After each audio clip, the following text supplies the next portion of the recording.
자, 나오실 때 오른손 드시고 할렐루야를 같이 환영하도록 하겠습니다. 할렐루야. 하나님 아버지 참으로 감사합니다. 오늘 저녁에 성의 두 번째 날 밤입니다. 하나님께서 사랑하는 성도들을 이 자리에 불러 모아 주셨사오니 은혜로 채워주시기를 원합니다. 말씀을 깨닫게 해주시기를 원합니다. 하나님의 살아계심을 경험하게 해주시기를 원합니다. 원수마귀는 떠나가게 하시고 우리 심령은 밝아지게 하시고 병마도 사라지게 하시고 우리 미래의 길이의 빛이 보이게 하여 주시고 하나님의 영광이 충만한 시간 되게 하여 주옵소서. 오늘 저녁에도 귀한 애물을 봉헌합니다.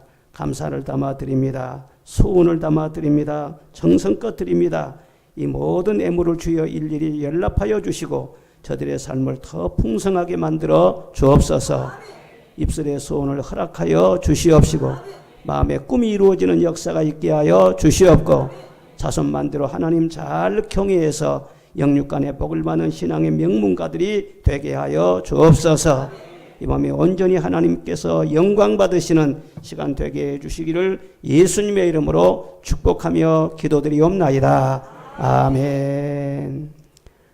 감사라 내 영혼아, 감사하라 내 영혼아, 내 속에 있는 것들아 다 감사하라. 찬양하라 내 영혼아, 찬양하라 내 영혼아, 찬양하라 내 영혼아, 내 속에 있는 것들아 다 찬양하라. 기뻐하라, 기뻐하라 내 영혼아. 아멘. 기뻐하라 내 영혼아, 내 속에 있는 것들아 다 기뻐하라.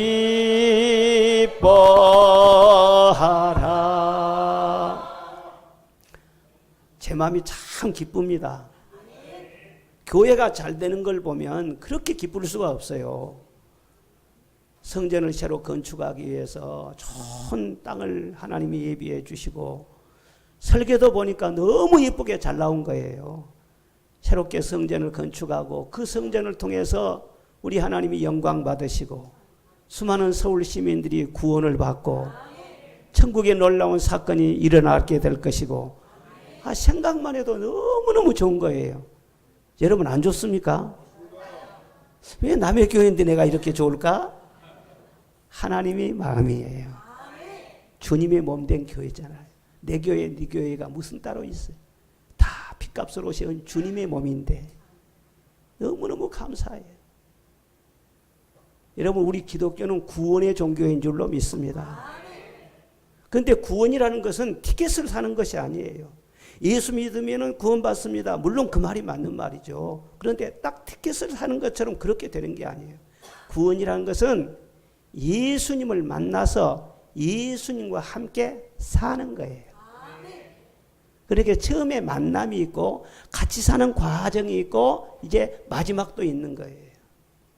그래서 이 구원의 시작과 과정과 이 종말 이런 모든 것을 이스라엘 백성들의 출애굽의 그 모든 여정을 통해서 우리에게 잘 보여주고 있는 것입니다. 이스라엘 백성들이 출애굽을 할 때 애굽에서 400년 동안 노예 생활을 하다가 거기에서 다 이렇게 건짐을 받았잖아요. 우리도 마찬가지예요. 죄악의 애굽에서 마귀에게 눌려서 고통받던 우리가 예수님의 보혈로 말미암아 구원받은 줄로 믿습니다. 그런데 구원받았다고 해서 끝이 아니에요. 그게 광야로 들어가서 40년 동안 쭉 여러 가지 과정을 거쳤잖아요. 그리고 그 다음에 가나안 땅에 들어가는 거예요. 그래서 구원받은 것은 순간입니다. 예수님 영접하는 것은 순간이에요. 오늘 아무리 예수님 안 믿고 전혀 예수님 몰랐던 그런 분들도 오늘 저녁에 말씀을 듣고 성령께서 마음의 문을 열어주시면은 주의 말씀을 청종하는 가운데 주님을 영접하게 되면 사망에서 생명으로 옮김받을 줄로 믿습니다. 하나님의 자녀로 거듭나게 될 줄로 믿습니다. 구원받은 것은 순간이에요. 그런데 이 구원의 과정이 있어요. 쭉 믿음이 성숙되는 과정, 그걸 통해서 이제 마지막 가나안 땅까지 구원이 이제 완성이 되는 것입니다. 그래서 광야 생활은 뭐과 같냐 그러면요, 광야 생활은 이 교회 안에서 신앙의 훈련을 받으면서 이 구원의 성숙을 위해서 계속 나가는 그런 과정을 말하는 거예요. 그런데 오늘 주보를 보니까 우리 대광교회 금년 표가 광야의 삶을 은혜로. 그런데 오늘 제목하고 비슷하네요. 그런데 아닌 게 아니라 이제 새 성전을 앞두고 임시 예배 처소에서 꼭 광야 생활 비슷하지요. 그런데 대광교회만 그런 것이 아니라 모든 그리스도인들은요 광야 생활을 통과하게 돼 있어요. 그래서 광야 생활은 어떤 의미가 있을까? 그리고 광야를 어떻게 잘 통과할 수 있을까? 이걸 잘 배워야 신앙생활이 아주 쉽고 은혜가 되는 것입니다.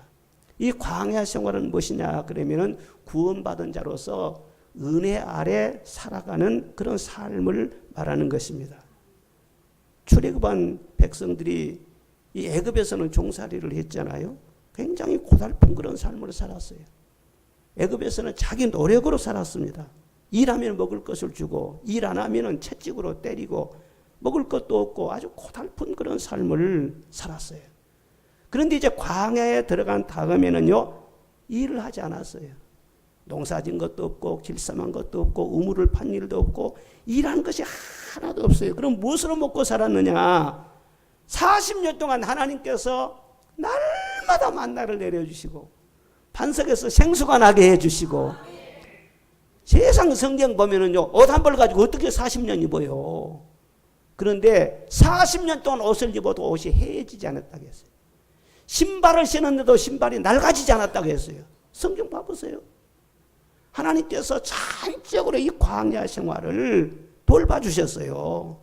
한 일이라고는 그들이 하나도 없었어요. 늘 하나님이 은혜로 함께 하셨어요. 은혜 없는 날은 하루도 없었어요. 그들이 시험 들고 때로는 불평하고 막 넘어지고 그런 일이 있었어도 그래도 하나님께서 오늘 너희들 불평하고 원망했으니까 만나 없어. 그러지 않았어요. 시험 들고 넘어져도 만나는 계속해서 내리시고 구름 기둥은요 떠나가지 않은 거예요. 그런데 은혜를 이렇게 받았으면은 은혜 받은 것으로 다 끝이 아니라 은혜를 따라서 살아가야 되는 것입니다. 이스라엘 백성들이 애굽에서 벗어나기는 했지만 400년 동안 그 애굽에서 종살이를 했지 않습니까? 그러니까 모든 그 생활 자체가 이 애굽의 이 생활 습성 그것이 몸에 완전히 쩔어 있어요. 그들의 언어 생활이나 음식이나 문화나 옷이나 이 사고방식이 전부 다 애굽식이에요. 이 애굽의 모든 삶이 몸에 익숙하게 배어 있는 것입니다. 그리고 애굽에서는 무슨 말이든지 그냥 막 함부로 하고 살았어요. 노예들이니까 막 밑바닥 생활을 했을 것 아닙니까? 예? 뭐든지 그냥 막 먹고 살았어요. 그런데 은혜의 세계로 들어온 다음에는요 그렇게 살면 안 되죠. 은혜 받은 사람으로서 품위를 지켜야 되고 거기에 맞게 살아야 되는 것이죠. 그래서 은혜 아래 사는 법을 꾸준하게 배우고 익혀가는 그 삶이 광야 생활이라는 것입니다. 이북에서 월남하는 사람들, 탈북한 그런 분들 있잖아요. 세터민이라고 그러잖아요. 그런데 세터민들이 우리나라에 한 3만 명 된답니다. 그런데 3만 명 중에서요, 이 우리 한국 생활, 이 자유대안에 이 생활을 적응을 하지 못해가지고, 이렇게 감방에 들어간 사람들이 그렇게 많대요. 3만 명 중에서 2천 명이 지금 교도소에 수감이 돼 있대요. 그럼 비율로 따지면은요, 굉장히 프로테지가 높은 거예요. 그런데 북한에서요, 배급받아 먹고 그렇게 살면서, 공산치하에 살면서 그렇게 적응하고 살았는데 자유대안에 오면은 그 생활이 통합니까? 얼마나 경쟁이 치열합니까? 자유를 주기는 주었지만은요, 여기에서 살아남기 보통 힘든 것이 아니에요. 정신을 바짝 차려야 돼요. 그런데 적응을 못한 거예요. 그래서요, 범죄하고 유혹을 받고 그러다가 이제 교도소 들어가고 그렇잖아요. 우리 광야 생활도 마찬가지 영적으로요. 우리가 은혜를 받았지만요, 구원을 받았지만 광야 생활을 잘 적응해야 돼요. 이 광야의 직선거리는요, 출애굽한 거기 시점에서부터 이 가나안 땅까지 한 370km밖에는 안 됩니다. 그러니까 양떼들 다 이끌고 어린애들까지 다 천천히 가도 40일이면은 넉넉히 들어갈 수 있는 그런 거리예요. 그런데도 그 광야를 통과하지 못해가지고 중간에 탈락된 사람들이 얼마나 많은지 몰라요. 아무리 믿음이 위대한 그런 사람일지라도 광야 생활을 거치지 않은 사람은 아무도 없었어요. 아브라함은 25년 동안 광야 생활을 했어요. 야곱이는 20년 동안 광야 생활을 하고요. 요셉이는 13년 동안 광야를 통과했었어요. 다윗도 10수년 동안 광야 생활을 통과하면서 이런저런 많은 훈련을 거쳐야 했어요. 모세는 고집이 세가지고 미디안 광야에서 40년 동안요, 양떼를 먹이면서 훈련을 받은 거예요. 그런 다음에 하나님이 쓰시지, 광야를 통과하지도 않았는데 하나님께서 큰 일을 맡겨주시고 큰 축복 주시면은요, 교만에 빠져가지고 하루아침에 다 엎어먹습니다. 광야를 통과했는데 예수님은 최단거리예요. 40일 동안 광야에서 금식기도 하시면서 마귀의 유혹을 싹 물리쳤어요. 그리고 완벽하게 승리하셨어요. 그러니까 순종 잘하고 적응 잘하는 사람은요, 쉽게 빠른 시일 내에 광야를 통과해서 정말 하나님께서 주시고자 하는 가나안 축복을 많이 받은 사람도 있고, 어떤 사람은 계속 하나님께서 훈련을 시키는데도 제대로 훈련이 안 된 거예요. 그러면은요, 영광다운 영광을 돌려보지도 못하고 광야에서 뺑뺑뺑뺑뺑뺑 돌면서 구원은 받아요. 구원은 받는데 제대로 하나님이 주시고자 하는 축복도 제대로 받지 못한 채 광야에서 끝나는 그런 인생들도 많아요. 하나님께서는 단계가 반드시 있는 것입니다. 여러분, 축복이란 것이 하늘에서 뚝 떨어뜨려진 것이 아니에요. 하나님이 다 길을 주시지 않습니까? 이렇게 하면 내가 너를 복주리라 말씀을 하시잖아요. 그게 다 광야 훈련이거든요.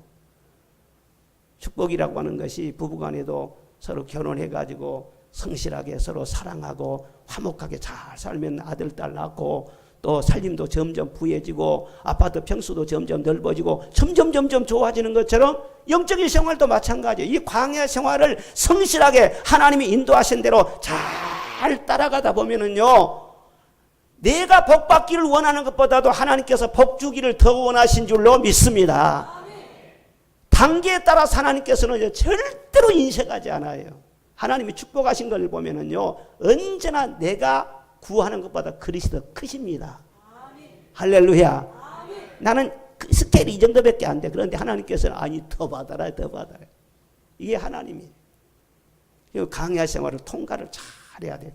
근데 몇 가지 우리가 유념해야 할 것이 있는데, 광야 생활을 잘 통과하려면은 무엇부터 배워야 되냐 그러면요, 생활의 염려를 하나님께 온전히 맡길 줄부터 알아야 돼요. 염려를 맡기는 것부터 배워야 된다 그 말이에요. 광야의 삶은 하나님의 은혜가 끊임없이 함께한 곳 아니겠어요? 애굽에서는 그들에게 은혜를 베푼 사람이 한 사람도 없었어요. 그러니까 살아남기 위해서는 눈치 봐야 되고 매일 노동에 시달려야 되고 일을 위해서 돈을 벌어놔도요 다 빼앗겨 버렸어요. 그런데 광야에서는 하나님께서 모든 것을 공급해 주시잖아요. 일을 하지 않아도 만나를 먹여주시고 메추라기로 먹여주시고 생수로 먹여주시고 필요한 모든 것을 40년 동안 하루같이 다 채워주시고 40년 동안 하루도 끊기지 않고 만나를 채워주시는 그 속에 하나님의 메시지가 들어있어요. 무슨 메시지냐? 내 자녀의 생활은 내가 책임진다는 거예요. 그거 하나를 가르쳐주기 위해서 40년 동안 만나를 계속해서 내려주신 거예요. 우리는 고아가 아니에요. 하나님을 만나기 전에는 고아로 살았어. 그래서 고아의 근성 이것을요 버리지 못하는 거예요. 이제는 자녀가 됐는데도 불구하고 우리는 자녀이지 고아가 아니에요. 그래서 하나님 아버지께서 나를 돌봐주시고 먹여 살려주시고 필요한 것도 채워주시고 때를 따라 돕는 은혜를 다 주실 줄로 믿습니다. 이 믿음이요, 뿌리를 잘 내려야 되는 것입니다.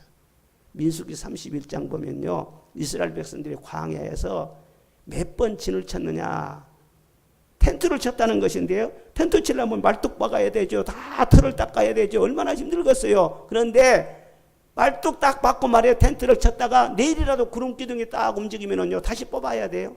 그리고 말뚝 쳤다가 또 한 달 만에 또 뽑을 수도 있는 거예요. 그런데 그렇게 하기를 41번을 했습니다. 41번 계속해서 이사를 하는 거예요. 그런데 성경 말씀 보면요, 이사를 할 때 광야는 길이 없습니다. 어디로 가서 텐트를 그 다음에 칠지 전혀 계획이 없어요. 그런데 하나님께서 주의 사자들을 미리서 보내셔가지고 그 다음 진을 찾을 곳을 찾으셨다고 했어요. 진칠 곳을 찾으셨다고 했어요. 어디가 물이 좋은가, 어디가 또 지형이 좋은가, 어디가 나무 그늘이 있는가, 요걸 다 찾으셔가지고 여기가 좋겠다. 이렇게 해서 하나님의 백성들을요 세밀하게 인도하시고 보호하시는 것을 볼 수가 있어요. 그러므로 우리 자신이 스스로 염려하는 것을 하나님은 아주 싫어해요. 염려와 방탕과 술 취함, 이것은 한 썰입니다. 한 썰이에요. 염려하면은요 믿음이 뚝 떨어져요. 믿음이 뚝 떨어지면 에이 될 대로 되라, 방탕하게 돼요. 방탕하게 되면 속상하니까 술 마시게 돼요. 그러니까 염려가 말이죠, 모든 믿음을 잠식시켜버리는 거예요. 그래서 언제나 우리는 날마다 믿음을 새롭게 해야 돼요. 하나님이 내 범사를 책임져 주실 줄 믿습니다. 생명도 책임져 주실 줄로 믿습니다. 그리고 한 가지만 딱 걱정하는 거예요. 너희는 그의 나라와 그의 의를 구하라. 그러면 이 모든 것을 너희에게 더하여 주시리라. 뭐가 그렇게 걱정이 많습니까? 머리가 복잡하면 안 돼요. 성도들은요 이것저것 다 걱정하지 마라. 좀 바보스럽게 살 필요가 있어요. 한 가지만 딱 걱정해야 한다니까요. 어떻게 하면 주님을 기쁘시게 할까? 어떻게 하면 하나님의 뜻을 이루어 드릴까? 어떻게 하면 주님 더 사랑해 볼까? 이거 한 가지만 걱정한 거예요. 나머지 것은 싹 맡기는 거예요. 내일 죽을지 살지도 몰라. 내일 예수님 오실지도 몰라요. 내일 일은 어차피 모르는데 걱정해가지고 무슨 유익이 있겠느냐고요. 염려를 맡기시기를 제 이름으로 축원합니다. 하나님께서도 저에게 이런 훈련을 쭉 시키셨어요. 은혜 받고요 열심히 기도하고 막 성령 충만하고 이렇게 살다 보니까 하나님께서요 하나하나 다 이렇게 가르쳐 주시는 거예요. 신학교 다닐 때는요 학비가 없잖아요. 학비가 없는데도 막 기도하면은요 10만 원이 필요하면요 까마귀가 와가지고 10만 원을 딱 물어다 준다니까요. 까마귀가 신기하게요. 저는 그런 체험도 해봤어요. 아니 옷 쏘를 때가 털어야 되는데 옷소를 사러 가야 되고 돈도 없고 갈 시간도 없고 그래 참 내가 옷소리 필요하다 그런데 사생에서 말이죠 저녁에 경품 추첨을 했어요. 경품 추첨을 했는데 세상에 경품 딱 내가 추첨이 됐는데 옷소리 다 당첨되잖아요. 어떻게 그걸 우연이라고 할 수가 있겠어. 기가 막힌 것이. 통닭이 먹고 싶어요. 요즘은 너무 잘 먹어서 비만 때문에 살 빼느라고 좀 고생하는데 그때는요 먹고 싶은 것이 그렇게 많아서 그런데요 누가요 통닭 반 마리를 딱 갖다 주는 거예요. 까마귀가 공급해다 주는 거예요. 그러면서 하나님이 공급해 주신 은혜를요 많이 경험을 했어요. 내 개인의 필요뿐만 아니라 교회 생활도 마찬가지예요. 성전 건축을 제가 몇 번 했다고 했어요? 5번 하나님의 은혜로. 그런데 현재 은파교회를 개척을 해가지고 한 2년 되니까는요 교회가 막 붕괴했어요. 그래서 너무 좁아가지고는 교회 건축을 할 수밖에 없는 상황이에요. 그래서 이제 성전 건축을 해야 되는데 2년 동안 성도들이 은혜를 받았으면 얼마나 받았겠어요. 그분들이 헌금을 제대로 하겠어요? 그런데 땅 사는 것부터 빚이에요. 건축비도 다 빚으로 끌어들여야 돼. 그래서 저는 어머니한테 교훈을 받기를 절대 빚지지 말라. 그렇게 어려서부터 교육을 받았거든요. 그래서 절대 나는 빚쟁이 안 되겠다. 그런데 전부 다 빚으로 해야 돼. 근데 기공예배 드린다고 노예에서 막 노회장님도 오시고 손님들이 막 와서 기공예배를 교회에서 이제 드리는데 성도들은 목사님 마음을 몰라줍니다. 내 마음은 천근만근이나 무거운데요. 성도들은 우리 교회 건축한다고 너무너무 기뻐가지고는요, 한복 입고 넥타이 다 메고 와서요, 밝은 모습으로 안내하고요, 그렇게 막 축제가 된 거예요. 근데 제 마음은요, 하나님, 건축하긴 해야 되는데 돈이 있어야죠. 처음부터 빚이에요. 마음이 막 뭉개져 내리는 거예요. 그래서 도저히 안 되겠더라고요. 그래서 목양실로 들어가 가지고는요, 책상 밑에 엎드려 가지고, 하나님, 제 마음이 예배드릴 마음이 아닙니다. 기쁨이 없어요. 하나님 도와주세요. 내가 어떻게 해야 됩니까? 한 30분 동안 막 기도를 했는데, 하나님도 다급하잖아요. 손님들이 와가지고 금방 예배를 드려야 되는데 하나님도 급하셨어. 그때는요. 너도 그러고 있지 말고 너 성경도 좀 봐라. 그래서는 무조건 하고 성경을 딱 폈어요. 그랬더니 신명기 6장이 딱 나오잖아요. 딱 보니까는요, 마사에서와 같이 시험하지 말라, 다 그 대목이 나오더라. 목사님들은 성경을 아니까 금방 필이 오잖아요. 아, 이것이구나. 이스라엘 백성들이 광야로 진입했을 때 마사라고 하는 곳으로 들어갔는데 거기는 물이 안 나왔어요. 그래서 백성들이 막 원망하면서 물이 없다고 그냥 여기까지 데리고 와서 우리를 그냥 목마르게 하고 죽이려고 데리고 왔냐, 모세한테 막 공박하고 그랬잖아요. 그러면 하나님께서 출애굽을 시켜가지고 구름 기둥으로 다 인도했는데 마사에까지 와서 너 여기서 목말라 죽으라고 여기까지 인도했겠냐고 말. 그들은 반석 속에 숨겨진 생수를 보지를 못했어요. 그런데 하나님은 다 숨겨놨어요. 필요한 것을 다 예비해 놓으셨어요. 그런데 믿음이 없어가지고 볼 줄을 모르는 거야. 그래 거기에서 원망하고 막 불평하고 그런 거예요. 그래서는 아유 하나님 앞에 꼭 필요해서 이 성전을 건축하게 됐는데 내가 욕심 부리려고 그런 것도 아니고 그렇잖아요. 내 눈에는 안 보이지만 하나님께서는 반석 속에다 생수를 숨겨놓은 것처럼 미리서 다 예비하신 줄로 믿습니다. 성경을 보는 순간에 그 믿음이 속으로 확 들어오더라니까요. 하나님 말씀이 우리를 살려요. 그 다음부터 내 마음속에 근심과 염려가 싹 사라졌어요. 담대하게 말씀을 전할 수가 있고요. 성도들을 격려하면서. 성도들은 또 처음에는 그렇게 그냥 막 좋다고 그러더니 나중에 좀 어려움이 있으니까 목사님 큰일 났습니다. 어려움이 있습니다. 내가 큰일 났다고 하기 전에는 절대 큰일 없으니까 걱정하지 말라고. 10개월 만에 말이죠. 사고 한 건도 없이 일사천리로요. 공사 싹 끝냈잖아요. 그런데 이제 준공이 다 돼가니까는요. 또 걱정이라. 왜냐하면은 빚이 여기까지 차버렸어. 여기까지 차버렸어. 그리고 40평이나 있다가 600평 성전으로 들어가는데 성도들이 40평에 있는 성들이 몇 명이나 모였겠어요. 그 큰 성전으로 들어가면 이거 어떻게 채워지며 빚은 어떻게 갚을까 또 생각하니까 내일 입당 예배를 드려야 되는 또 근심 걱정이 되는 거예요. 교회 가지도 못하고 사택에서 침대를 붙잡고 한 시간 동안 기도했어요. 하나님, 이 성전을 어떻게 채워요? 어떻게 빚을 갚아요? 들어가긴 들어가는데 내 마음이 너무 무거워요. 하나님 어떻게 하면 좋아요? 1시간 동안 기도를 했는데 기도하면 응답을 분명히 주신다니까요. 응답을 주시는데 말씀으로 주신다니까요. 너 좀 일어나라 그러더라고. 내 마음속에서. 그래서 일어났죠. 일어났는데요. 갑자기요. 환상 비슷한 것이 싹 보이면서요. 그때는 신사임당이 없을 때예요. 세종대왕이 있을 때예요. 세종대왕이 막 눈처럼 막 내려오는 거예요. 이렇게. 내려와가지고는 막 쌓인 거예요. 세종대왕이 무엇인 줄 아세요? 그래 그 마음속에 확신을 주시는데 네가 차고 넘쳐서 다른 사람에게 베풀어 줄 것이다. 걱정하지 말아라. 이 성전도 부족해서 다시 건축하게 될 것이다. 그래서 그 말은 제가 아멘 안 했어요. 또 성전 건축하라고요? 절대 그럴 일은 없을 것입니다. 그런데 주님 말씀하신 대로 언제 빚 갚을지 모르게 빚 갚아버리고요. 언제 채워진지 모르게 1, 2, 3부로 다 채워지고요. 내 믿음대로 될지어다. 그리고 다시 성전을 건축해야 한다는데 나는 힘드니까 안 하려고 한 2년 동안 사실은 내가 딜레이를 한 거예요. 그러다가 할 수 없이 코너에 몰려가지고 지금 저 성전을 건축했다니까요. 고생 많이 했죠. 고생을 많이 했는데도 여수에 말이죠. 그만한 성전을 딱 지어놓으니까 우리 교인들뿐만 아니라 다른 교파 목사님들까지요. 자긍심을 갖는 거예요. 우리 여수에도 이렇게 큰 교회가 있고 이렇게 좋은 교회가 있다. 자긍심을 살린 거예요. 연합사업도 지금 열심히 하고 다른 교회들이 말이죠. 우리 교회를 많이 이용을 하고 그래요. 중요한 그런 세계적인 집회도 여러 번 하고 전국적인 집회도 여러 번 하고 그 성전을 통해서 얼마나 하나님이 영광 받으신지 몰라요. 여러분 하나님께서는 우리 필요를 채워주십니다. 감당치 못할 시험을 허락하지 않으십니다. 염려를 맡기라고.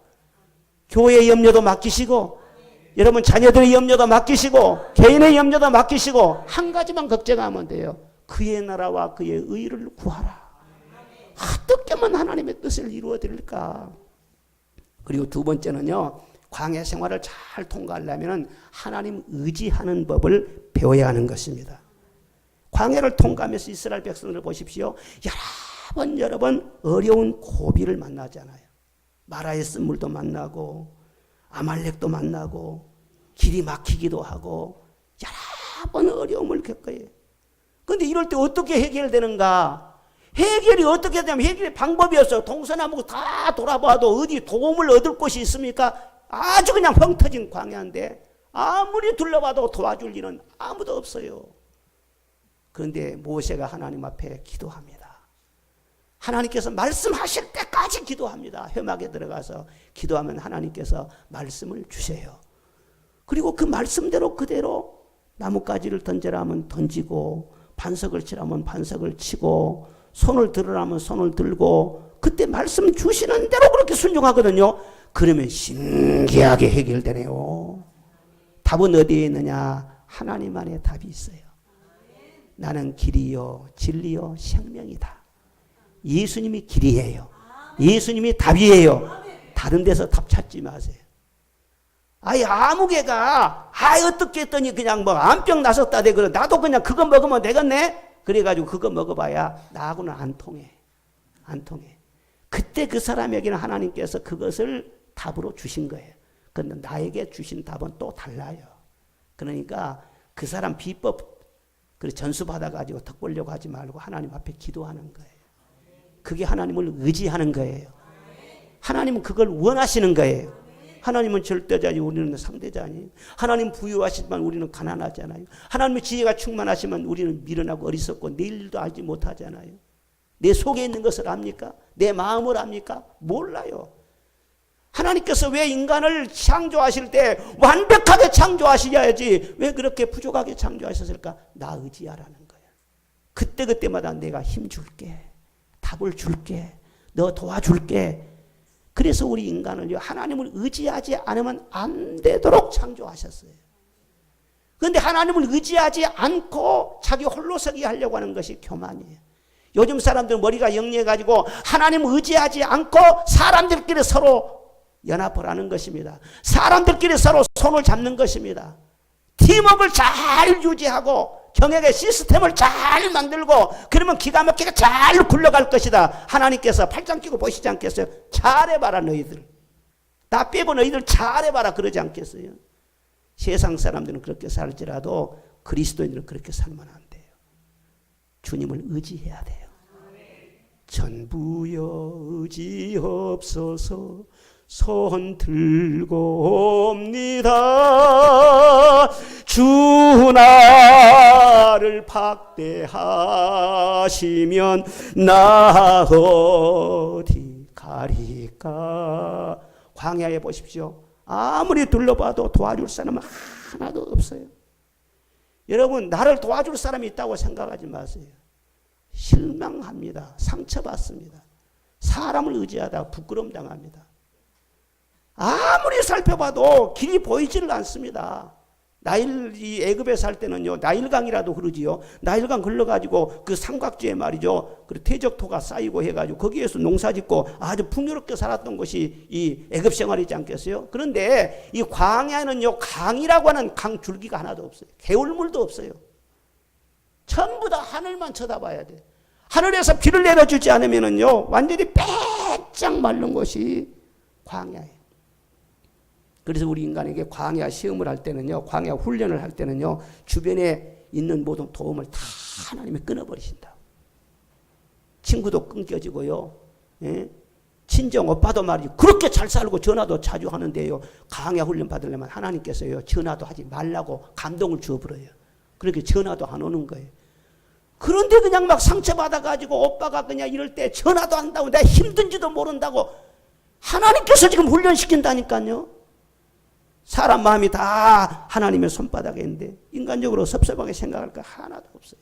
우리는 빨리 알아차려야 돼요. 아, 주님만 의지하라는 것이구나. 주님 바라보라고 하는 것이구나. 목회도 그러더라고요. 예? 어떤 사람이 막 잘생기고 막 열심히 하고 그러면은요, 아무래도 그쪽으로 마음이 가는 거예요. 야, 저분이 우리 교회 굉장한 힘이 되는구나. 막 위로가 되고 막 그러는 거예요. 너무 그쪽으로 하다 보면은요, 그 사람이 변심을 하든지 또 이사를 가든지 또 그래요. 지난번에도 한번 그런 분이 있어. 아니, 우리 교회에 새벽 기도 나오지, 밤 예배 나오지, 얼마나 이분이 막 열심히 하는가. 내 마음에 감동을 주었어요. 그런데요, 한 1년쯤 그렇게 열심히 하더니요, 호주로 이민을 가버리더라고, 갑자기. 이민 갈 수밖에 없는 상황이 발생해갖고 이민을 갑니다. 목사님, 저도 절대 교회를 떠나고 싶지 않아요. 이 교회에서 나는 끝까지 신앙생활 하고 싶었는데요. 이민을 가버리더라고. 하나님께서 다른 데 마음을 두지 못하게 만들어. 하나님만 바라보라. 주님만 바라보라. 나 외에는 없다. 마음을 다하고 힘을 다하여서 주 너의 하나님을 의지해라.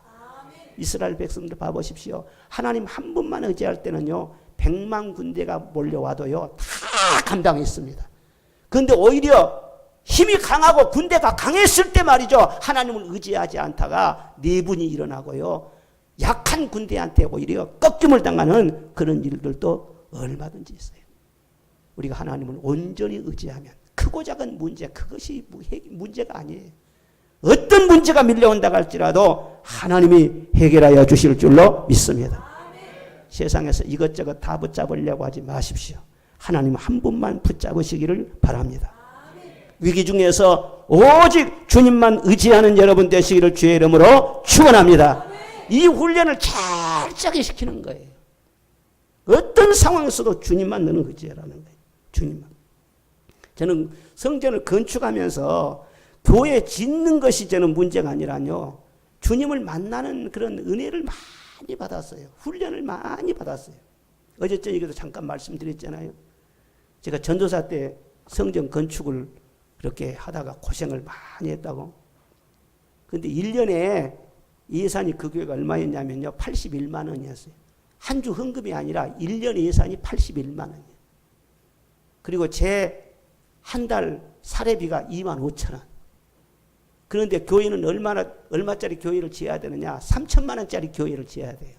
최소한. 그러니 81만 원 가지고 어떻게 3천만 원짜리 성전을 건축하겠어요? 그런데 그때는 참 제가 믿음이 얼마나 좋고 용감했는지 몰라요. 하여튼 뭐 하룻밤 강아지 범 무서운 줄 모른다고요. 무서운 것이 없어. 막 3천만 원이 됐더니 5천만 원이 됐더니 그냥 막 부르는 대로 하나님이 주실 줄로 믿습니다. 그래서는 교회를 아주 기분 좋게 시작했지 않습니까? 막 선수 막 틀을 파고 말이죠. 성도를 동원해가지고 막 그냥 자갈도 날르고 말이 열심히 그렇게 했어. 그런데 무임승차란 것이 없더라니까요. 예, 내 믿음대로 될지어다. 분명히 믿음대로 되는데요, 믿음 안에가 딱 괄호가 열려져요. 수고 플러스 기도 플러스 인내 플러스 헌신 플러스 다 그것이 들어있어요. 그리고 괄호 닫고 그 다음 되리라 그렇게 된 거예요. 그렇게 믿으면 나는 믿습니다 하면 그냥 그대로 다 될 줄 알았지. 그게 아니야. 우리가 속으면 안 돼요. 그래 참 내가 그냥 막 방방 뛰면서 그냥 막 설교는 그냥 또 우렁차게 열심히 하고. 그런데 어떤 서울에 계신 아주 귀부인 집사님 한 분요, 시골 교회 어떻게 오셔가지고는 예배를 참여했어요. 그런데 그 시골 전도사가 막 성전 건축한다고 하지 그냥 막 열변을 토하고 막 기도하고 그냥 그러거든. 그러니까 기특한 마음도 있었을 것이고 불쌍한 마음도 있었을 것이고, 그래서는 다 헌금을 작정하더라고요. 건축헌금 1,000만 원을 제가 드리겠습니다. 얼마나 감사해요. 그래서는 그걸 그냥 보여주면서, 여러분 봤지요? 1,000만 원이 왔어요. 1,000만 원이. 이제 1,000만 원 두 번만 더 오면 3,000만 원이에요. 힘내세요. 열심히 기도를 했어요. 그때 1월 달에 그 일이 있었거든요. 1월 달에 그런데 금방 돈이 올 줄 알았는데 한 4월 달이 되도록까지 돈이 안 오네. 그래서는 이 집사님 잊어버렸나? 그리고 영광에 가서 굴비 2드럼을 좋은 걸 사가지고는 포장해서 보내드렸어요. 돈 빨리 보내라는 말은 안 하고 하여튼 먹으면은 하여튼 뭔가 하여튼 양심은 있겠지. 그러고 보냈어. 보냈는데 아이 굴비를 받았단 말도 안 하고 돈도 안 오고 뭐 6월달, 7월달, 8월달 가을이 되도록까지 전혀 하몽차사야. 아무 소식이 없어. 11월달까지 되도록까지 아무 소식이 없어. 그래서 그분 아는 분하고 빙 둘려가지고 물어보니까는요. 그 사이에 이분이 어려움이 있었어요. 사업에 부도가 났어. 그래가지고 어디서 어떻게 사신지도 몰라. 너무 어렵게 돼가지고. 그래서 그분 사업 부도난 것하고 나하고 무슨 관계가 있습니까? 그런데 그냥 손에 맥이 풀린 것 있죠. 나는 어떻게 굴비 2드럼만 먹고 얼마나 속이 상하고. 그런데 가만히 기도하며 생각해 보니까 굴비 2드럼 아깝기도 하지만은요, 내 모습이 얼마나 자존심이 상하든지. 성도들한테 설교할 때는 하나님 의지하십시오. 사람 의지하면 안 됩니다. 그렇게 용감하게 설교했는데 내가 하여튼 그 집사님 만난 다음에는 기도를 해도 꼭 서울 쪽 보고 기도한다니까요. 산기도를 하고 올라가면은요, 서울 쪽을 보고 꼭 주여 주여 그렇게 해지더라고. 주의 종도 이렇게 연약해요. 그래서 제가 그 일이 있는 다음에 하나님께서 하나님 한 분만 의지하라고 나를 이렇게 훈련시키기 위해서 이렇게 하셨구나. 그걸 깨달았어요. 그리고 그때부터 2주먹을 불끈 쥐고 작정을 했어요. 하나님, 내가 아무리 오늘 내가 굶어 죽는다고 할지라도 사람한테 아순 소리 안 하려합니다. 하나님 앞에 기도만 하려합니다. 그리고 그때부터 기도를 그렇게 했잖아요. 산봉대기 올라가면요, 시멘트가 없어요. 주의 이름 부르면은 구원을 주신다고 했는데 구원도 구원이지만은 당장에 시멘트가 필요합니다. 주의 이름을 부르면은 시멘트를 주시옵소서. 한 번 부르면 한 포대만 주십시오. 그리고는 산꼭대기 올라가서 말이죠, 그냥 전라북도 쪽을 보면서요 500번씩 부르짖었어요. 주여 500포도 주실 줄로 믿습니다. 그리고 내려와 보면은요 50푸대가 들어왔어. 50푸대 10분질 찔끔찔끔 주시. 한꺼번에 다 주시지도 않고. 왜 다 주시지 않겠어? 돈이 없어서 그런 것이 아니에요. 하나님이 인식해서 그런 것도 아니에요. 훈련을 시키는 거예요. 기도 훈련을 계속 시키는 거예요. 그때는 시멘트가 문제가 아니고 교회가 문제가 아니에요. 영적인 그 훈련이 안 됐으면은요, 오늘날 하나님께서 이만큼이라도 쓰실 수가 없어요. 체력이 약한데 무슨 이 일을 맡겨주겠어요? 여러분, 큰 교회를 맡겨준다고 해서 다 감당할 줄 아십니까? 기초 체력이 없으면 절대로 감당 못해요. 뭐가 체력이냐? 하나님 한 분만을 의지하는 거예요. 할렐루야. 여러분, 영적인 자존감을 가지시기를 바랍니다. 여러분, 하나님의 자녀들이에요. 하나님 제껴놓고요, 사람을 의지하고요, 머리 굴리고 살고요, 자꾸 그런 거 하나님께서 질투하십니다. 나 빼놓고 너희들끼리 한번 해봐라 그러죠. 그리고 광야 생활하면서 철저하게 하나님만 의지하는 이 훈련이 잘 돼 있어야 돼요. 그리고 세 번째로는요, 언어 생활의 변화가 있어야 돼요. 무슨 생활이요? 언어 생활의 변화가 있어야 돼요. 이 애굽에서는 원래 감사도 없고 찬송도 없었습니다. 아무리 애굽에서는 뭐 살코기 먹고 과일 먹고 배부르게 잘 먹고 잘 살았을지라도 미래에 대한 희망이 없잖아요. 자손 대대로 종살이를 해야 되잖아요. 희망이 없는 것이 어떻게 찬송이 있습니까? 400년 동안 학대를 당하고 착취와 압제를 당하면서 원망과 탄식 속에서 살았었어요. 그런데 이제 거기서 빠져나오지 않습니까? 자유를 얻었지 않습니까? 뒤에서 추격을 해오는데 드디어 홍해를 통과했습니다. 그리고 추격자들은 다 홍해수에 수장돼 버렸습니다. 홍해 건너편으로 딱 건너간 다음에 그때부터 찬송이 터져나옵니다. 미리암이 소고를 들고 막 춤을 추고 온 백성들이 막 여호와 하나님을 찬송합니다. 구원 얻은 다음에, 참 자유를 얻은 다음에 찬송이 시작된 거예요. 그러니까 감사와 찬송은 구원받은 하나님의 자녀들에게만 주어지는 특권인 것입니다. 이 세상 사람들은 노래는 있지만요, 그 노래가 영원한 소망이 없어요. 춤은 있지만은요, 잠시 즐거움의 춤이지요, 영원한 기쁨으로 연결이 되지 않습니다. 그러나 우리 그리스도인들은 하나님이 영생을 주신 줄로 믿습니다. 영원한 즐거움, 영원한 생명, 영원한 부요, 영원한 상급, 그걸 이미 주셨기 때문에 그 영광스러운 세계를 바라보면서 찬송하잖아요. 감사하잖아요. 그래, 하나님께서 우리에게 말씀하시는 것은 너희는 복을 받았지만 너무너무 큰 복을 받았어. 그 큰 복을 생각하면서 불평하지 마라. 자유를 얻었지 않느냐. 너희 미래에 어마어마한 축복이 기다리고 있는데, 그래서 광야 생활할 때는요, 입단속을 잘해야 돼요. 우리 말을 하나님이 들으시는 거예요. 너희 말이 내 귀에 들리는 대로 행하리라. 말 조심해라. 꽁치가 뭘로 망해요? 입주둥이로 망한다는. 입이 길쭉이 꽁치가 나와가지고. 그 이스라엘 백성들이 광야 생활하면서 무엇으로 망했느냐? 원망으로 망했어요. 조금만 불편하면요, 그 구원 받아놓고 그 엄청난 축복이 곧 기다리고 있는데도 그건 보이지도 않고 우선 내 눈앞에 있는 어려운 그것만 보고 뭐 불평. 그러다가 불뱀이 와서 물리기도 하고요. 땅이 갈라지기도 하고 배를 재앙이 많이 있었던 거예요. 그러니까 신앙생활할 때 하나님은 우리에게 큰 것을 요구한 것이 아닙니다. 40일 금식 기도를 요구하고 내 무슨 두 눈을 갖다 빼서 바치고 이를 요구한 게 아니에요. 감사하라는 거예요.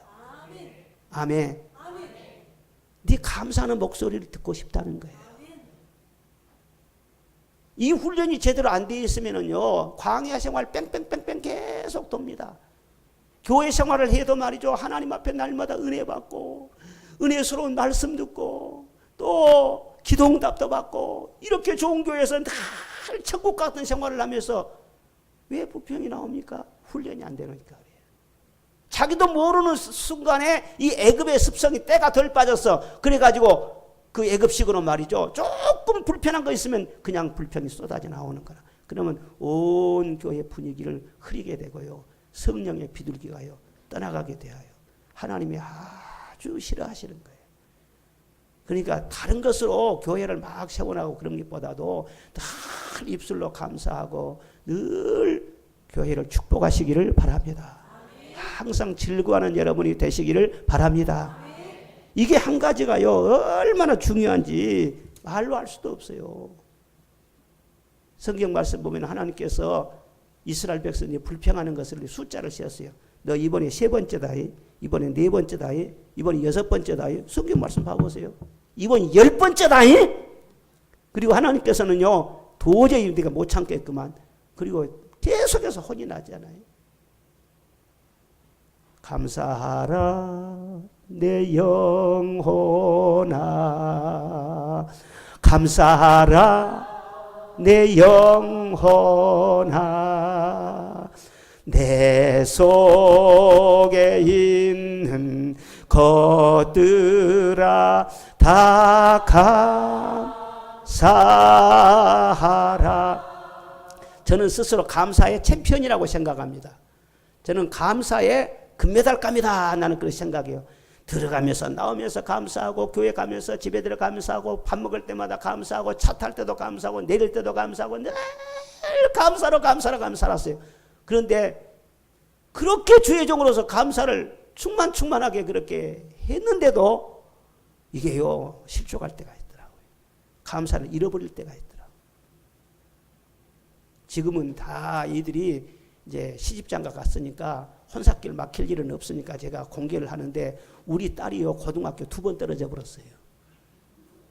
제가 공부 잘하게 생겼지요. 그런데 우리 딸이 공부 못하겠어요? 저를 그대로 닮았는데, 권사님 생각해 보십시오. 못하겠어요? 잘했어요. 그런데 2번 떨어져 버렸어요. 2번 떨어져. 그 첫 번째 떨어지니까는요, 목사님 믿음도 아무것도 아니더라니까요. 앞이 캄캄하더라니까요. 얼마나 교인들 보기에 창피하고 부끄럽고, 도대체 우리 가문에 이거 무슨 수치냐. 고등학교, 대학 떨어져서 말도 안 해. 고등학교를 떨어지. 세상에 이런 일 어디 갔냐. 그리고 하늘을 봐도 새카만 같고, 목사님들을 봐도 말이죠, 그냥 얼굴 싸매고 창피하고요. 성도들 봐도 창피하고요. 너무너무 창피하더라고요. 첫 번째 떨어져가지고. 속이 많이 상해했는데 이상하게 하나님께서 기도를 하면은요 좋은 일이 있으리라, 좋은 일이 있으리라 자꾸 그런 감동을 줘요. 그래서 그 하나님께서 뭐 다 뜻이 있겠지 이제 이런 식으로 돌아갑니다. 그런데 우리 집사람은 또 찬송이 또 막 터져 나온다는 거예요. 나의 갈 길 다 가도록 예수 인도하시니 막 찬송이 나온다는 거예요. 그래서 늘 그 찬송하면서 마음이 많이 안정됐어요. 그런데 그 다음에 또 하나님이 감동하시기를 너 딸 고등학교 떨어졌으니까 기념으로 감사한금 좀 해라. 아이 학교 떨어졌는데 감사한금 하라고. 그런데 저하고 우리 집사람하고 똑같이 감동이 왔어요. 그런데 건축을 계속 그렇게 하면서 단돈 100만 원도 손에 만져본 적이 없어요. 계속해서 이제 빚 갚아야 되니까 헌금 예상으로 해놓고 빚 갚아야 되니까. 그런데 딸 피아노를 사주려고요. 적금을 들었어요. 그런데 딱 적금을 탔잖아요. 그것이 지금 딱 장롱에 들어있다니까요. 현찰이 들어있다니까요. 그런데 그것 바쳐라, 그것 바쳐라. 우리 집사람한테도 감동이 오고 나한테도 감동이 오고. 이게 참 돈 있을 때 감동이 오면 진짜 곤란합니다. 없을 때는 핑계라도 하는데 돈이 있는데 감동이 오면 이거 어떻게 해요? 그런데 한쪽만 감동하면 부부싸움 날 것 같으니까 둘이 똑같이 감동이 왔어. 그래가지고는요 합의하에 하나님 돈 한 푼 있는 꼴을 못 보시는구만요. 그냥 잡수십시오. 하나님 앞에 다 드렸어요. 다 드렸네. 아이 할렐루야 권사님 할렐루야에도 그때는 받치면서도 속이 에리에리 하더라고. 하나님께서는 때로는 기쁜 마음으로도 바치게 하지만요 때로는요 그런 마음으로도 하여튼 억지로라도 드리게 했어요. 근데 하나님이 역사한 거 보십시오. 참 감사한 것이요. 드린 지 2달밖에 안 됐는데 그때 크리스마스를 딱 맞이했어요. 그런데 크리스마스 딱 됐는데 교회에서 내가 돈 바쳤다 말 안 했거든요. 피아노값 바쳤다 말 안 했거든요. 그런데 세상에 영창 피아노 한 대를 딱 사서요 우리 딸한테 선물을 해. 교회 장로님들이. 우리는 150만 원 바쳤는데 180만 원짜리 영창 피아노. 그래서는 참 이건 남는 장사구나요. 야 이렇게도 하나님이 역사하시네. 그리고 그 다음에요 우리 딸이 이태리 가서 피아노 공부를요 9년을 했어요. 9년을 하는데 보십시오. 꼭 돈 붙일 때가 되면요 목회자 형편이 다 넉넉지 않잖아요. 돈 붙일 때가 되면 이상하게 까마귀가 돈을 물려다 줘요. 이상하게 돈이 생겨요. 그래서 그 딸은 참 복받은 딸이다. 아들 둘이고 딸 하나밖에 없어요. 그런데 그 딸 참 복받은 딸이다. 그리고 결혼도 얼마나 잘했는지 몰라요. 왜 잘한 줄 아세요? 지 원하는 사람 만났으니까. 배불뚝이 나 오늘 성악가를 절대 만나지 마라 그랬는데 그렇게 배불뚝이가 좋다네. 배 나오고 하는 성악가가 좋다네. 그래가지고 만나서 둘이 사이좋게 잘 사니까 잘 만났잖아요. 결혼 잘 했잖아요. 그래서 앞으로도 하나님께서 책임져 주실 것을 저는 믿고 있어요. 할렐루야. 저나 여러분이나 어차피 천국행 열차는 탔습니다. 지옥 가기는 틀렸어요. 이미 천국 가려면은요 특등석 타고 갑시다. 천국 가는 우리가 비행기를 탔는데요 비행기도 보니까는 1등석도 있고 비즈니스도 있고 이코노미 클래스 3등석이 있어요. 그런데 3등석은 제일 싼 비행기예요. 그 3등석 타고 한 10몇 시간씩 저 미국 뭐 애틀란타나 뉴욕 가려면은요 얼마나 힘들지 않아요. 예? 그래도 하여튼 비행기 탄 것은 좋지만 그러나 굉장히 힘들어요. 그런데 한 번은 제가 미국에서요 LA에서 집회를 하고 이제 금요일 날 비행기 타고 이제 들어오게 됐는데 분명히 미리서 예약을 해가지고 항공권 다 끊었거든요. 그런데 이 항공사에서 실수를 해가지고 이중으로 그걸 팔아버린 거예요. 그리고 먼저 이 티켓을 한 사람이 말이죠 먼저 들어가서 예약하고 앉았네요. 그러니까 나는 먼저 타기는 탔는데도 이게 비행기 탈 수가 없게 돼버렸어요. 그런데 그날따라서 유해인데 말이죠 완전히 만석이에요. 그래서는 그 항공사 직원들이 와가지고 하룻밤만 주무시고 가시면 손해배상도 해드리고 호텔값도 해드리고 다 해드리겠습니다. 나는 가서 설교해야 돼요. 목사예요. 다시 한번 자석을 알아보세요. 그런데 한 30분 동안 계속해서 그냥 컴퓨터를 치면서 자석을 알아봤는데 딱 하나가 나왔어요. 그게 뭐냐? 1등석이에요. 1등석. 그래가지고 3등 칸 그 표를 갖고 말이죠. 1등석으로 갔잖아요. 다 앉았는데 진짜 1등석 좋더만. 우선 자리가 넓고요. 탁 누워서 갈 수도 있고요. 스튜디오서들이요. 품위가 달라요. 굉장히 키도 크고 말이죠. 와서 말이죠. 다 무릎 꿇고 말이죠. 그렇게 인사도 하고 또 다 벗어서 걸어주고요. 그리고 3등석에 가면은요. 뭐 시간만 되면은 그냥 먹든지 안 먹든지 원든지 안 원든지 간에 하여튼 도시락 던져주면서 다 먹으라고 그래. 하여튼 다 먹으라고. 그리고 안 먹으면은요. 그냥 치워버리고. 그런데 거기는요. 다 와서 주무셨습니까? 혹시 드시고 싶은 것 있으십니까? 다 이렇게 다 준비를 해놨으니 원하신 대로 주문하면 다 준비해다 드리겠습니다. 얼마나 좋아요. 영화도 볼 수 있고 좋더라. 한 24시간이나 탔으면 좋겠더라. 그런데 그렇게 좀 비행기를 타고 오는데도요. 바로 옆에 분이 한 여자분이 탔었어요. 귀분이 탔는데 아니 제가 그 여자를 남의 여자를 보려고 할 겁니까? 볼 필요도 없죠. 그런데 한 열 몇 시간 타다 보니까 나도 모르게 창밖을 내다보면은 눈이 마주칠 수 있잖아요. 옆에 있으니까 이해가 되지요. 내가 눈독 들어서 보려고 한 것은 아니에요. 그런데 하다 보다 보면은 옆에서 봐요. 그런데 자꾸 이분이 밖을 내다보면서 한숨을 쉬어요. 우리 가만히 슬쩍 보니까는요 눈물을 자꾸 훔쳐요. 그런데 비행기 하여튼 끝까지 하여튼 인천 이쪽 공항 가까이 올 때까지 계속해서 그러네. 그래서는 딱 그때 생각이 좀 들더라고요. 사실 1등석 여자분이 탈 정도가 되면은 회장님 부인이든지 아니면 아주 잘 나가는 복부인이든지 뭐 대단한 분인데 저렇게 한숨 쉬고 눈물 짓고 저렇게 1등석 타느니 보다는 차라리 3등석에 타더라도 잘 먹고 잘 자고 끼득끼득 웃고 그리고 온 것이 훨씬 낫겠다. 1등석이 뭐고 3등석이 뭐냐. 감사함으로 기쁨으로 타면은 1등석이고 한숨 쉬고 눈물 짓고 타면은 1등석이라도 3등석도 못하다. 징칸만 또 못하다. 그래 똑같이 우리가 예수님 믿고 천국 갈 때 이왕이면은요 3등석 타지 말고 1등석 타야 돼. 여러분들이 불평하고 원망하고 자꾸 한숨 짓고 그것은 3등석 맛도 못해요. 이왕 천국 가려면은요 내일 일은 다 하나님께 맡겨버리고 감사하면서 기뻐하면서 즐거워하면서 그렇게 가면 얼마나 좋아요. 이것도요 수준 있는 사람만 알아들어요. 수준 없는 사람은 그래도 못 알아들어. 그래도 예배 끝나고 가면서 또 불평해. 가면서 또 한숨 짓고 그런 사람 어쩔 수 없어. 교회 수준은 무엇이냐? 성가대 수준, 꽃꽂이 수준, 인테리어 하는 수준, 뭐가 교회 수준이겠어요?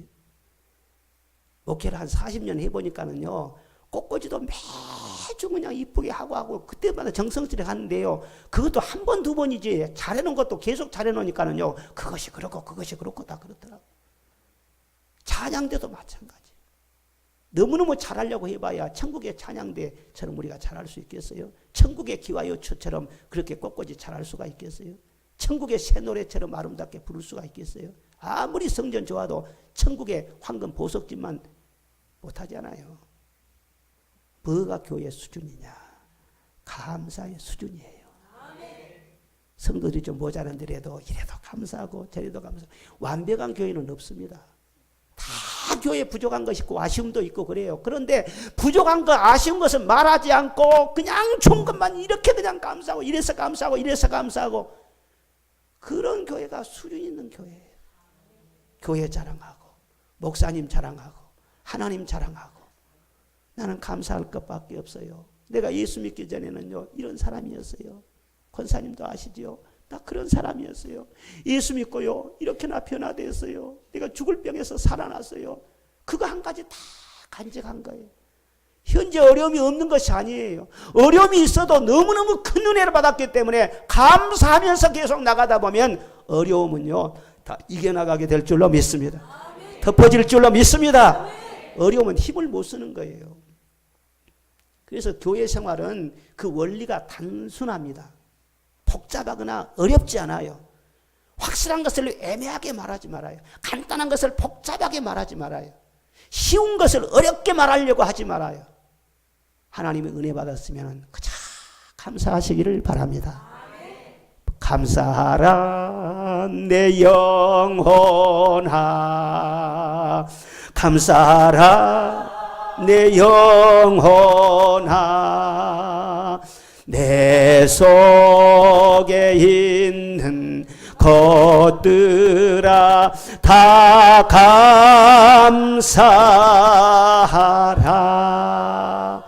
그리고 광야 생활을 잘 하려면은 뭘 통과해야 되느냐 하면요, 성전 중심으로 사는 삶을 잘 배우고 통과해야 돼. 성전 중심의 삶을 살아야 된다는 거예요. 이 광야에서 성막을 중심으로 진을 치고 40년을 살았지 않습니까? 장막을 나오면 바로 성막이 보이도록 성막을 중심으로 해서 진을 치라, 그렇게 하나님이 말씀을 하셨어요. 진 칠 때도 성막을 중심으로, 또 행진을 할 때도 성막 중심으로 대의를 이루고 행진을 하라 그랬어요. 이 광야의 성막은 오늘날 교회, 하나님의 성전을 말하는 것입니다. 구름기둥이 어디에 머물러 있었느냐? 그 성막 위에 머물러 있었어요. 그러니까 성막 가까이 이렇게 모여 있어야만이 구름기둥의 덕을 보지, 성막을 떠나면은요 구름기둥 없어요. 그러니까 진에서 벗어나면은요 죽음을 말하는 거예요. 살 수가 없게 되어버려요. 그래서 늘 성막 중심으로, 교회 중심으로, 그렇게 우리가 신앙생활을 잘할 때 성령의 구름기둥으로 보호하시고 인도하시고 여러분에게 도움을 주실 줄로 믿습니다. 하나님의 축복은요, 하나님과 나에게 오시지 않아요.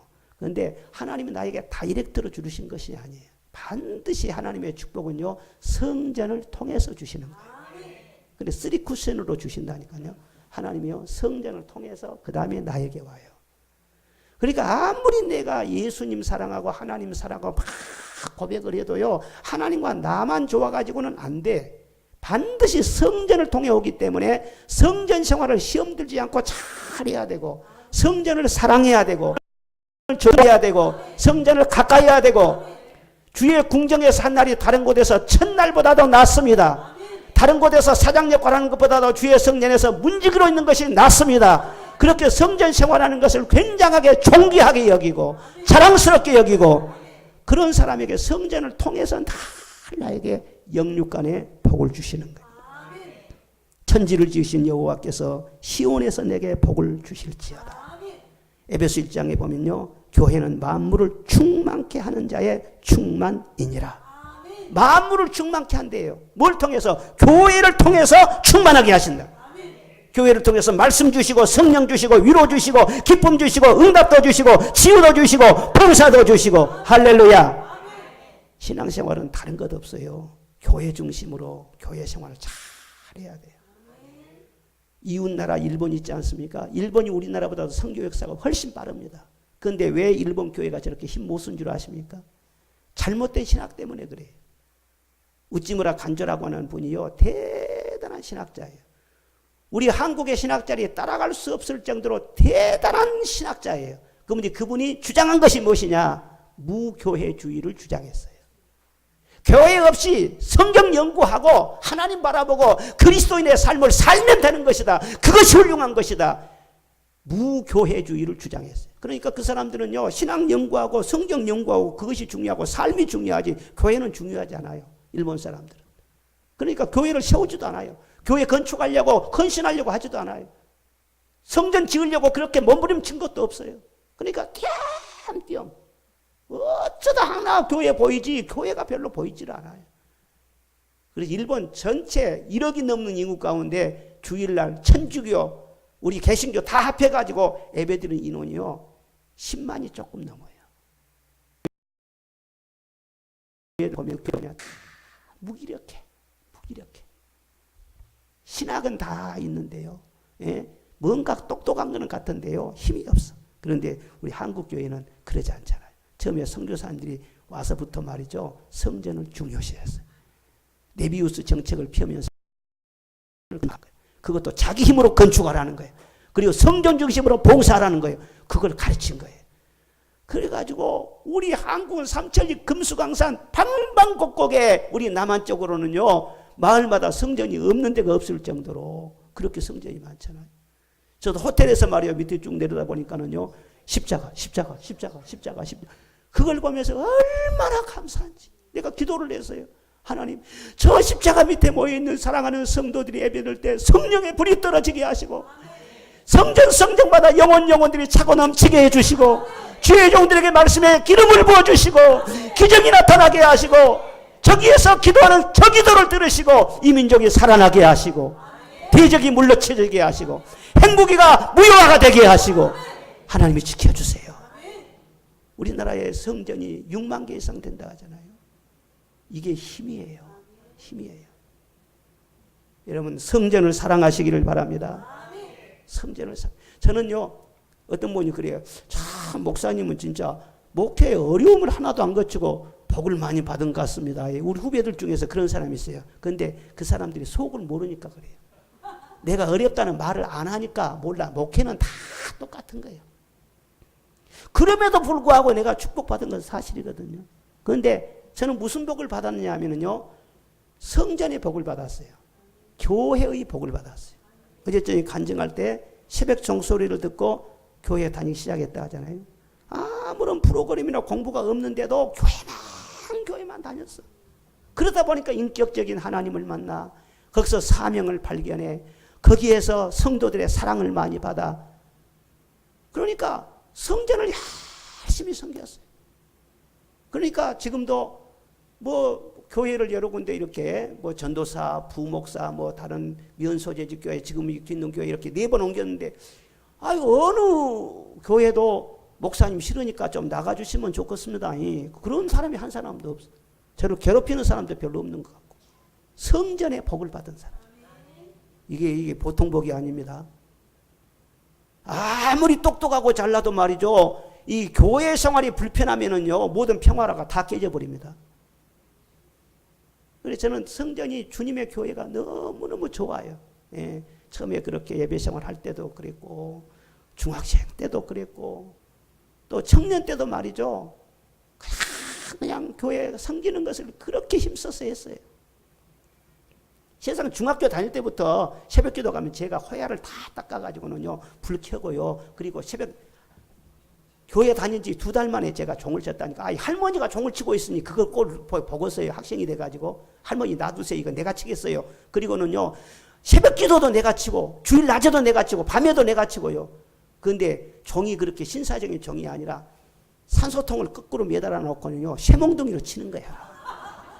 그런데 그 쇠몽둥이가요 얼마나 겨울에 차가워요. 이 장갑도 없어요. 그런데 잘못 맞아가지고 말이야 다 그냥 진동이 있으면은요 손이 그냥 터질 것 같이 아프다고. 그러면서 그걸 계속 치면서요 그렇게 교회를 섬겼어요. 그러면서요 아파도요 진짜 안 아픈 것 같더라. 왜냐하면 내가 이렇게 아프면 우리 예수님이 아이고 아프다 하고 내 어깨를 두드려 주는 것 같아 그냥. 그러니까 그렇게 그냥 위로가 되는 거예요. 또 시골 교회인데 말이죠 비만 오기만 하면은요 그 둔벙이 차고 넘쳐요. 그냥 충만해가지고 둔벙이 무엇인지 잘 모르지요. 아이고 그러니까 어른들이 그걸 다 봐야 될 거 아니에요. 교회가 높은 지대에 있기 때문에 충만하면은요 그것이 다 흘러 넘쳐갖고 밑에 사람들이 다 피해를 봐요. 막 오이다 대고 막 그냥 교회 욕해요. 교회에서 그냥 똥물 내려온다고 막 그러고. 그걸 또 퍼야 되잖아요. 그걸 다 학생 때부터 그걸 펐어요. 파가지고는 채소 받더라. 집에서는 일도 안 해. 집에서는 너는 훌륭한 사람 되어서 우리 집안 먹여 살려야 된다. 너는 공부해야 된다. 그리고는 아버지가 일도 안 시켜요. 그런데 교회 가서는요 소매통 쥐고 말이죠 채소밭으로 다니는 거야. 그러다 그냥 돌뿌리에 탁 채이면은요 탁 그냥 동물이 올라와가지고 세례를 한두 번 받은 것이 아니야. 내가 세례를 많이 받았어. 그런데도 이거 향기가 납니다. 그냥 예수님을 보면서 말이에요 더 막 나를 사랑해 주시는 것 같아. 더 나를 축복해 주시는 것 같아. 교회밖에는 진짜 몰랐어요. 교회를 사랑하고 교회를 그냥 학교 가면서 교회 들리고 오면서 교회 들리고. 우리 집사람도 만날 때 교회에서 만났거든요. 교회에서. 우리 교회는 아닌데 다른 바로 옆 동네 교회 거기서 성가대를 해달라고 그래요. 무슨 행사가 있다고. 근데 저는 성가대 지휘를 해본 적이 없어요. 그런데 또 왕자병기가 있어가지고 해달라고 그러니까 무조건 하고 제가 갔지. 4번에 4박자만 쳤으면 될 것이다. 그리고 가갖고는요. 그래서 이제 찬양을 하긴 했는데 어떻게 했는가 지금 보면 우스꽝스럽지. 그런데 바로 앞에서 소프라노 한 아가씨가 우리 집사람이었어. 세상에 집사람이. 근데 집사람이 처음에 이제 결혼하기로 약속을 해가지고 저한테 선물을 아주 의미 있는 선물을 해줬어요. 양복을 말이죠. 제일 좋은 걸로 해줬어요. 그 집은 부잣집이어가지고는요 비자금이 많아요. 아버지로부터 돈이 많아요. 그래가지고 다 그걸 제가 그 옷을 해 입을 수가 없더라고. 같이 이 사람하고 결혼해서 살아야 되는데 가장 소중한 이게 첫 선물인데 이걸 내가 주님께 드리고 싶다. 그래가지고 그걸 가지고는요 교회에 비품을 해놨어요. 아무도 모르게. 잘했지요. 예. 그리고는요 조선생 이해를 하라고. 나는 진짜 조선생을 사랑하는데 하나님 다음으로 조선생을 사랑한다. 내가 가장 좋은 것은 나는 하나님께 먼저 드리고 싶다. 그래서 드렸다. 그랬더니요 아가씨가 또 해주더라고. 그리고 또 얻어입고 그리고 헌금을 헌금대로 하고 수지 맞았잖아요. 그리고 계속해서 뭐 하나님의 교회라 그러면은요 무엇이든지 아까운 것이 없다. 성전 건축하면서도 그랬어요. 한 달에 말이죠 25,000원 받은 사람이요 성전 건축 헌금을 작정을 하는데 가장 많이 막 드리고 싶은 거예요. 그냥 드리고 싶은. 그래서 몇 년치 월급에 해당되는 150만 원을 그때 작정을 했어요.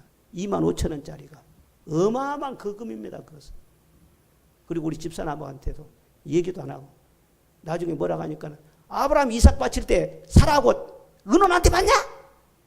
내 믿음으로 바쳐야지. 따라오면 되는 것이지. 지금은 찍소리도 못해요 제가. 그런데 그때는요 큰 소리를 쳤어요. 그래가지고 헌금을 하고. 그런데 헌금을 해도 돈이 있어야 헌금을 하지. 몇 년 동안 그걸 갚으니라고 했던 찐꼴을 빠졌습니다. 하나님이 그걸 다 보셨을 거예요. 축복도요 하늘에서 그냥 떨어진 것이 아니에요. 인내하고 헌신하고 주님의 몸 된 교회를 위해서요 그렇게 해보려고 사실 몸부림을 쳤지. 우리 강 목사님도 이런 말씀 들을 때 많이 공감을 하실 거예요. 교회가 이만큼 그 금싸라기 같은 땅에다가 부지를 마련하고 성전을 건축하게 될 때까지 얼마나 많이 인내하고 기도했겠어. 그냥 된 것이 아니야. 다른 사람 볼 때는 기적이라 하지만 대가 없는 기적은 없어요. 내 주의 나라와 주 계신 성전과 피 흘려 사신 교회를 늘 사랑합니다. 내 주의 교회는 천성과 같아서 눈동자 같이 아끼사 늘 보호하시네. 이 교회 위하여 눈물과 기도로 내 생명 다하기까지 늘 봉사합니다. 교회에서 예배드리다가 교회에서 봉사하다가 주님의 부름 받아야 되죠. 저는 지금 개척한 그 은파교회요 너무너무 사랑해요. 이제 저도 금년 빼고 은퇴가 5년 남았어요. 그런데 내 소원은 무엇이냐면은 이 성전에서 나는 기도하다가 나는 죽는 것이 내 소원. 바로 상기습 저 옆에는 손양원 목사님이 총 맞아서 순교했어. 그쪽에서 조금 이쪽으로 오면 우리 교회가 세워졌어요. 손양원 목사님은 총 맞아서 순교하고 나는 여기서 기도하다가 나는 죽으면 좋겠다. 그런 소원이 들어요. 그 은퇴했다고 나를 또 나가라 갈지 모르지. 다른 데 가서 기도하세요. 다른 데 가서 기도해. 왜 여기서 기도해요? 아이고 나 그러기만 안 하면은 여기서 기도하다 나는 죽으면 좋겠다. 그 교회가 그냥 세워졌겠어요? 이 교회 위하여 눈물과 기도로 눈물과 기도가 없이 어떻게 교회가 세워졌겠냐는 거예요. 요즘 사람들은요 교회에서 희생 안 하려고 해요. 부담 없이 살려고 해요. 십자가 없이 부활에 이르려고 해요. 비지떡입니다. 속는 거예요. 저는 성전을요 늘 청소를 했어요. 늘 청소하면서 열심히 봉사하고 거의 몸에 배었는데 우리 어머니가 말이죠. 이제 아들들이 다 밖으로 나와버리니까 혼자 농사를 지어야 돼요. 혼자 농사를 짓다가는 도저히 안 되겠어요. 몸이 자꾸 아프고 그러니까. 그래서 이제 목포로 나오시라고 했어요.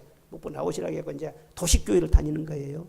그 섬교회를 다니시다가 도식교회 다니는데 1년 지나더니요 우리 어머니가 그러시는 거예요. 도저히 교회가 정이 안 든다는 거예요. 그 시골에 있는 늘 모여서 예배드리고 같이 먹고 같이 교제했던 그런 분들이 없으니까 도시분들이니까는 얼마나 새치미가 되겠어 또. 나 같은 섬 사람은 도시 사람들하고 못 어울리겠어야. 정이 안 들어야. 그래서는 참 걱정이더라고요. 어떻게 하는데 영적인 생활이 잘 돼야 되는데. 그래서 제가 어머니한테 내가 다 코치를 했어요. 어머니 교회 생활 잘하려면 2가지만 잘하면 됩니다. 어떻게 하면 되냐고. 그거 가르쳐줘야 돼. 일주일에 한 번씩요. 그때는 소고기가 굉장히 귀할 때예요. 일주일에 한 번씩요. 소고기 딱 2근도 말고 1근만 뜨세요. 1근만 떠가지고요. 목사님을 꼭 토요일날 갖다 드리세요. 그렇게 하고요. 그리고 어머니가요. 토요일날은 언제나 교회 가서요. 청소를 하세요. 다른 사람이 청소하면 같이 청소하고 청소한 사람 없으면 어머니 혼자 청소를 하세요. 그랬어요. 그랬더니 그렇게만 하면 교회 청 듣냐? 아, 청 든다고. 그랬더니요. 그대로 실천을 한 거예요. 실천을 했는데 한 1년쯤 지난 다음에 그 교회 담임 목사님을 내가 다른 데서 만났어요. 그랬더니 저를 보더니 얼마나 반가워가지고 어이구 고모 이거 몰라요. 어머니가 내 속으로는요 받아 잡순 것이 있으니까 1년 동안 소고기를 잡섰는데 말이죠. 훌륭 안 하겠어요? 그래 목사님이 관심을 갖고 막 기도해주고 아이고 우리 그냥 박집사님 막 계속 그런 거예요. 그러니까 어머니도 이제 신이 나죠. 이제 목사님 알아주니까 기분이 좋을 거 아니에요. 이제 그리고 맨 청소하니까는요 성전이 점점 정이 붙고요. 그리고 묵묵하게 막 청소하니까는요 성도들이요 눈여겨볼 거 아니겠어요? 아이고 박집사님 참 귀하네. 처음에는요 꾀째째한지 알았는데요 막 그렇게 하니까 사람들이 달리 본 거예요. 몇 년 동안 청소한 줄 아십니까? 돌아가시기 직전까지 18년 동안 하셨어요. 18년 동안 혼자 청소하셨는데 나중에 어떤 권사님이요 거들어줬대. 그리고 우리는 신앙의 가문으로서 어머니의 대를 이어야 된다. 그리고 지금은 누가 청소하냐? 우리 누님이 청소해요. 우리 누님이 혼자 또 청소를 해요. 또 이렇게. 판검사 된 것보다도 잘 붙들었다. 성전 잘 섬긴 것이 큰 복이다. 할렐루야. 여러분 아무리 여러분이 잘 나간 사람이고 머리가 똑똑하고 아무리 대단한 사람이라도 성전 생활이 불편하고 성도들한테 인정받지 못하면은요 모든 것이 다 흐트러집니다. 영적인 생활이 흐트러지면 교회 안에서 인정받고 존경받고 사랑받는 여러분이 되시기를 바랍니다. 성도들이 애경사가 있으면은요 다른 데보다도요 더 열심히 찾아가고 예? 한 번이라도 더 가서 위로해드리고 그러면서 성도들을 사랑해야 돼. 하나님께서 우리에게 말씀하신 사랑 실천이라고 하는 것은요 가까운 데서부터 사랑하라는 거예요. 가장 가까운 하나님 사랑하고 내 가족 사랑하고 성도들을 사랑하라는 거예요. 그리고 그 다음에 넘쳐가지고는요 밖에 사람들까지 사랑하는 거예요. 교회 안에서는 서로서로 반목질시하고 말이죠. 밖에 사람들과 사이좋고요. 아니에요. 그것은 영적인 사람 아니에요. 그것은요. 성전 안에 있는 성도들을 돌아보고요. 애경사도 더 찾아보고요. 구역 식구를 더 챙기고요. 아멘 좀 하십시오. 할렐루야. 성전 생활 잘하면요 만사가 형통해요. 우리 처갓집이 말이죠 형제간들이 8남매입니다. 8남매 중에서 2사람 빼놓고는요 6명이 목사 사모예요. 놀라지도 않는 것 보세요. 우리 처갓집 건들면 큰일 납니다. 백그라운드 데가 대단해요. 그런데 우리 장모님이요 저를 만나기 전까지 해서 철야기도를요 20년 하신 분이에요. 20년 동안 철야기도 응답으로 저 같은 사위를 만났어요. 그때는 나를 몰라보고요. 온 처가집 동네가 말이죠. 저 고만호 저놈의 새끼하고 절대 결혼하면 안 된다고. 동네가 다 들고 일어나서 나를 핍박을 했어요. 그런데 장모님이요. 나를 잘 본 거예요. 그리고 전도를 했잖아 내가. 전도를 했더니 나중에 우리 장인어른도 다 교회를 나오기 시작하거든요. 참 심성이 좋은 분들이에요. 아직 집사도 되지 않았는데 목사님이 병이 났어요. 목사님 병이 났는데 다리에 병이 나가지고 다리를 절단을 해야 될 그런 상황에 놓이게 된 거예요. 대학병원에 가서 그래 진단을 받았어요. 그래서 다리 절단을 해야 되는데 장로님들이 이제는 다 이제 목사님도 절단해야 된다. 그리고 이제 입원 준비하고 다 그렇게 지금 준비를 하고 있는데 우리 장인어른이 볼 때요. 다리 절단하면 어떻게 목발 짚고 신방을 다니냐는 거예요. 목사님이 절대 절단하면 안 되지. 그리고 우리 장인어른이 사비를 들여가지고는요. 전국을 다 목사님을 모시고 돌아다녔어요. 전국을 돌아다녀가지고 이 다리를 안 자르기 위해서. 그래가지고 기어이 말이죠. 한 대학병원에서 안 잘라도 된다는 진단을 받아냈어요. 그래가지고 우리 장인어른이 다 수술비 대고 해가지고는 그분 고쳤다니까. 김종배 목사님이라고 지금은 천국 가셨어요. 그런데 그렇게 해서 고침을 받은 거예요. 주의종을 잘 모시고 나중에는 교회 장로님이 되셔가지고요. 선교부장으로 10년 동안 봉사하시고 광주에서 큰 교회에서 그렇게 하시다가 세상을 떠나셨어요. 우리 장인어른이. 그러니까 부모들이 신앙생활을 잘하면은요, 그 영향이 있습니다. 자녀들한테도. 물론 구원받은 것은 각자 구원받지만은요, 그 영향이 있어요. 그래서 쌓여진 그 기도가 어디로 가겠어요? 자녀들한테 다 오지 않겠어요? 우리 처갓집 그 사모들이나 그 죄종들 보면 목회를 다 또 훌륭하게 잘해요. 개척해가지고 많이 성장하고. 여러분들도 그런 축복을 많이 경험을 하셨을 건데 아마 공감이 되신 분들이 많을 겁니다. 성전생활 잘하시기를 주의 이름으로 축원합니다. 성전생활 잘해요. 성전생활 잘하면 그 안에 모든 좋은 것이 다 들어있어요. 그러니까 하나님께서 광야 생활할 때는요. 성전생활로 알아본 거예요. 교회 안에 별의별 일들이 다 있어요. 이래도 네가 요동치 않겠느냐? 이래도 변함없이 충성하겠느냐? 이래도 네가 교회 편에 서겠느냐? 이래도 네가 교회의 유익을 유하겠느냐? 그걸 100가지로 달아보시는 거예요. 언제나 교회를 사랑하고 언제나 교회 화평을 도모하고 나가 죽어지면서 교회를 살리려고 하고 늘 교회 중심으로 그렇게 하는 것을 보면서 축복의 그릇으로 인정을 하시는 거예요. 너는 쓸만하다. 그래가지고 이런저런 분야에 하나님께서 축복을 주셔도 마음 놓고 주실 수가 있어요. 할렐루야. 그리고 마지막으로 광야 생활은요. 기다리는 법을 배워야 돼요. 뭘 배워야 돼요? 이 애굽에서 탈출을 할 때는요. 급하게 탈출을 해야 돼요. 빨리 먹고 말이요. 얼림 허리띠를 두르고 말이죠. 급하게 막 나와야 돼요. 그런데 광야 생활에 한번 들어가서 훈련을 받을 때는요. 급해서는 안 돼요. 단계가 다 있는 거예요. 그러니까 구름기둥이 인도하는 대로 불기둥이 인도하는 대로 그 페이스를 너무 빠르게도 하지 말고 늦추지도 말고 말씀보다 앞서가지도 말고 뒤서지도 말고 성령보다 앞서가려고 하지도 말고 뒤처지려고 하지도 말고 성령님의 인도하심 따라서 한 걸음 한 걸음 스텝 바이 스텝으로 주님의 인도하심을 따라가는 거예요. 소망 중에 즐거워하면서 뒤를 돌아보면서 구원받는 데 감격하면서 현재 어떤 어려움이 있을지라도 합력하여 선을 이루어 주실 것을 분명히 믿고 감당치 못할 어려움을 절대로 허락하지 아니하실 줄로 믿습니다.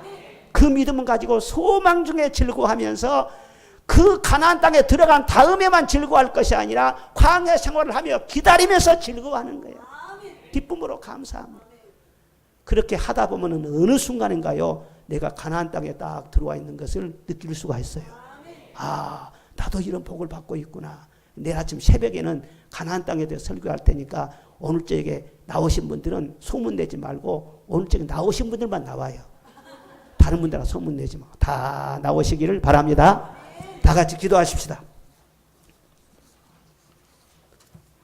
다 같이 주의 이름을 3번 크게 부른 다음에 통성으로 기도하겠습니다. 주여! 주여! 주여! 할렐루야. 아버지 하나님 감사합니다.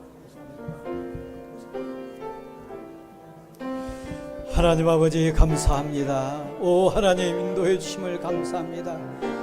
주의 은혜로 주의 충만으로 우리를 붙들어 주옵소서. 하늘의 하나님 우리를 붙들어 주시옵소서. 하나님 아버지 감사